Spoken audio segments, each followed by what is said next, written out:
Welcome to Adventure Life with Bob. Come with Laura and I as we explore Hole in the Rock Road.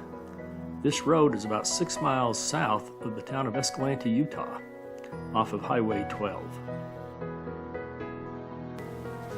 We camped at a place just about a half a mile from the main highway. It's a beautiful area, lots of campsites, and it's on a first come, first served basis. And that's where we're based out of for the next couple of days. In 1879, 250 men, women, and children with 80 wagons and over 1,000 head of stock ventured through Escalante and were determined to establish a new settlement community east of the Colorado River in southeast Utah. They courageously blazed their way through some of Utah's most rugged and uncharted territory, which included carving a road through a crevice in the canyon wall of the Colorado River, which we will see later.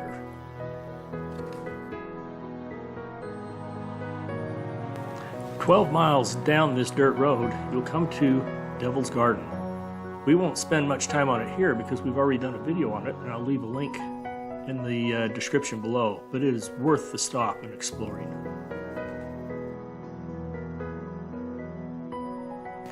This group of Mormon pioneers were sent here by the church leadership on October 22nd, 1879.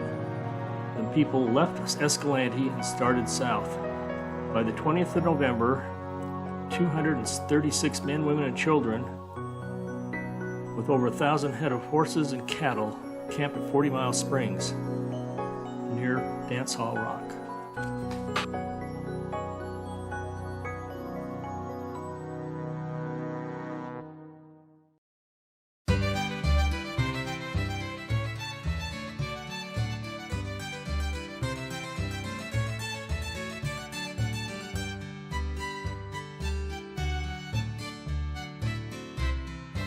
The pioneers camped for nearly 2 months in this area, waiting for the road to be built to the Colorado River.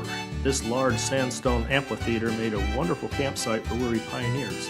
Accompanied by the music of violins, they entertained themselves and danced away their worries. If you're still quiet, you can imagine the festive spirit that still resonates from these rocks. This is a beautiful sight for the whole family to enjoy.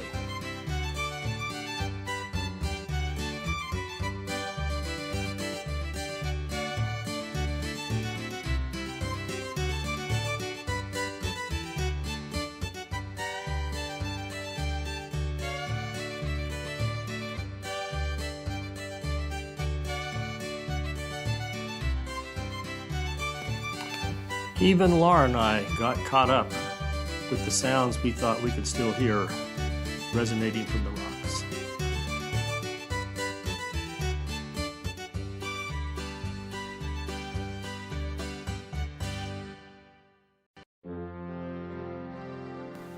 As we continued our journey to the Colorado River, we were amazed at how these pioneers made their way through this rugged country.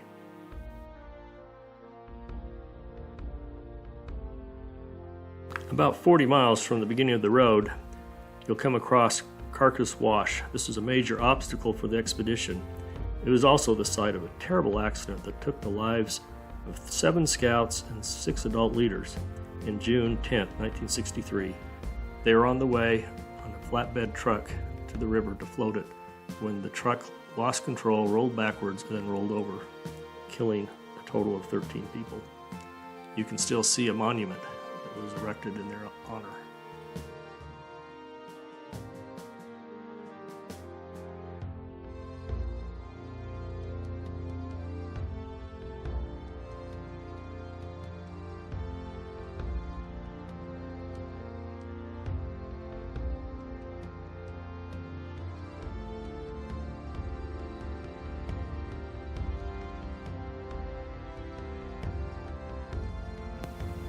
Our final push to the river was still over some very rough and broken ground.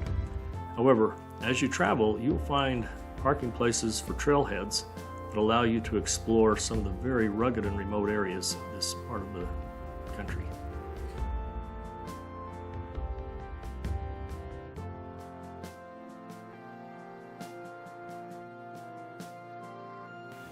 As we get closer to the river, we can see the notch that marks Hole in the Rock.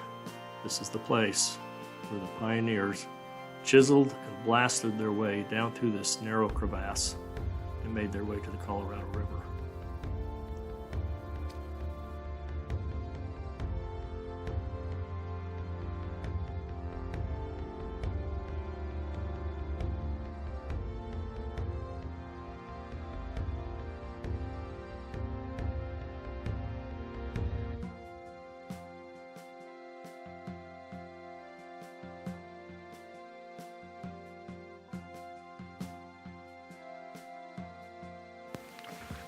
The workers who worked on this section were plagued with a lack of wood, forage for cattle, the bitter cold weather, and diminishing food supplies.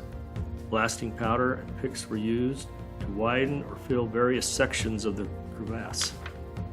At the lower part of the hole, a road was constructed on the side of a sheer cliff wall. Although a 3-foot shelf had already existed, an extension of the shelf was formed by driving 2-foot stakes into the rock and then piling vegetation and rocks on top of that. This portion of the trail was nicknamed Uncle Ben's Dugway in honor of its engineer, Benjamin Perkins. After 6 weeks of picking, chiseling, drilling, blasting, and digging, Hole in the Rock Road was complete.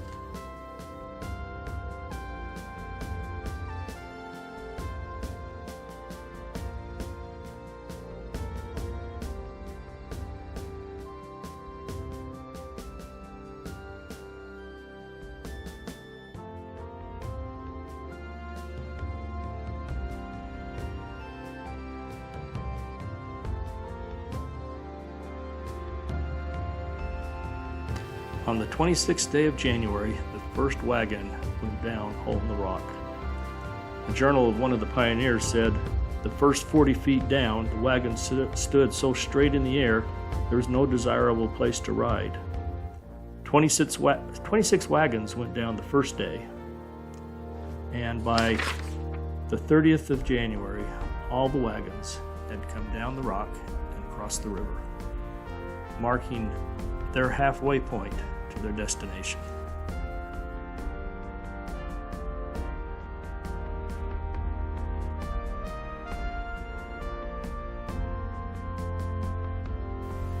As Laura and I walked down Hole in the Rock, it was impossible to even imagine how they could get wagons down here. It was steep, rocky, and dangerous. You can still see in the side of the walls places where they chiseled, where they drilled and blasted, and even some of their names carved into the rock. We were humbled.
It was hard to visualize how wagons could come down this.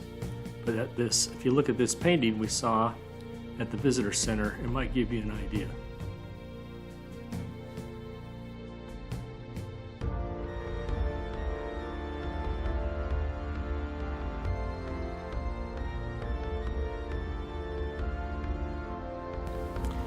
After building rafts and crossing the river, the pioneers faced another 140 miles of road building across slick rock through cedar forests, around steep canyons, and over very treacherous and unforgiving terrain.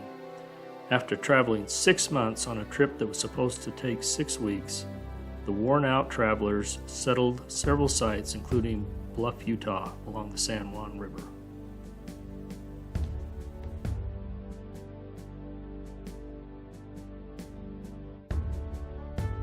Thank you for watching this about our latest adventure to Hole in the Rock. If you like this video, please hit the like button and please subscribe to our channel, Adventure Life with Bob. Thank you.